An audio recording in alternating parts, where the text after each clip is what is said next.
I just hit the microphone. I'll start over. Hi, microphone.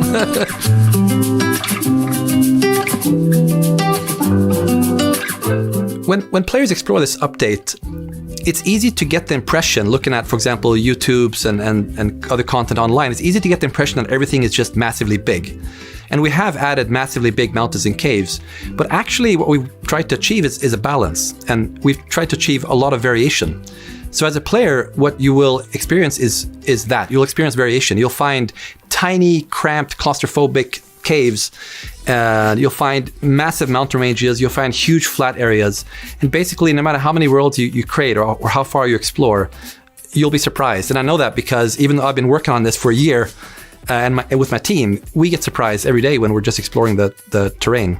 So here's a pro tip. If you don't like what you see, if you want mountains and it's too flat, or vice versa, just move on until you find what you like, because you will find something that you like, I'm almost sure.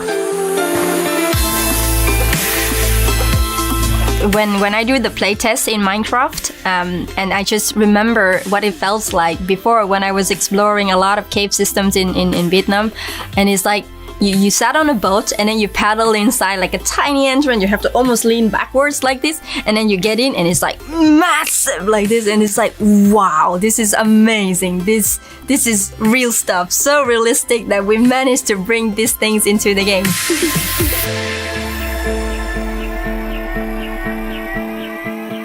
When you open your existing world in Minecraft 1.18, first you won't see anything different. You'll see your existing world, but if you start traveling and exploring, you'll start seeing dramatic new terrain in the unexplored areas, mainly mountains and caves and new terrain generation. But if you go down below your existing areas, then you'll find that the bedrock has been replaced by deep slate. And if you dig down below that, you'll find new amazing caves, hopefully. Without blending, your world will look really out of place. If your explored area is really flat and the new generated chunks are a mountain, then it will create a really hard cut edge between them. But with blending, it will smooth out the terrain, so it looks like it fits more together. Hopefully you will not notice it. It's supposed to blend your old world with a new one, so it fits more. So it fits together. One bug we had while working on the blending is that if you have a flat ground on the old terrain and a mountain on the new terrain, we would try to blend them together to sort of hide the seam.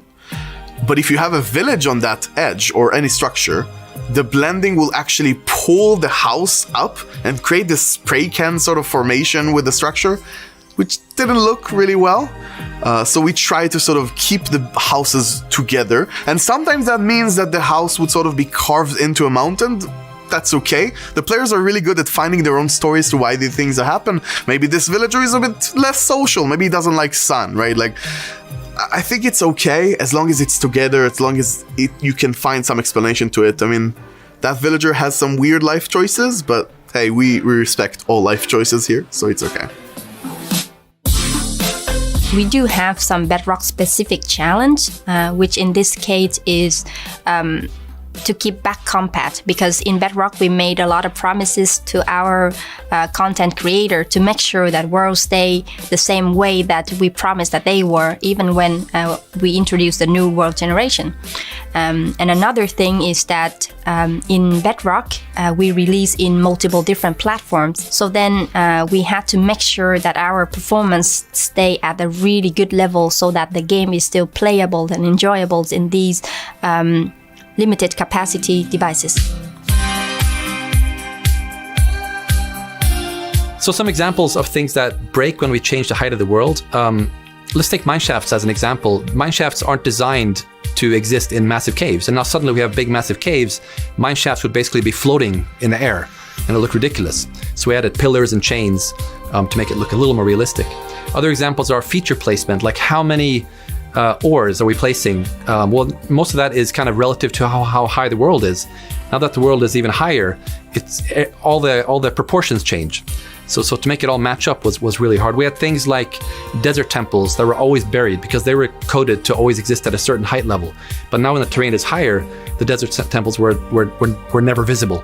So these are just some examples. Multiply that by like 1,000, right? It's been a lot. I have a lot of friends and family who play Minecraft, so I'm so excited to show them what the heck we've been doing for the past year and a half.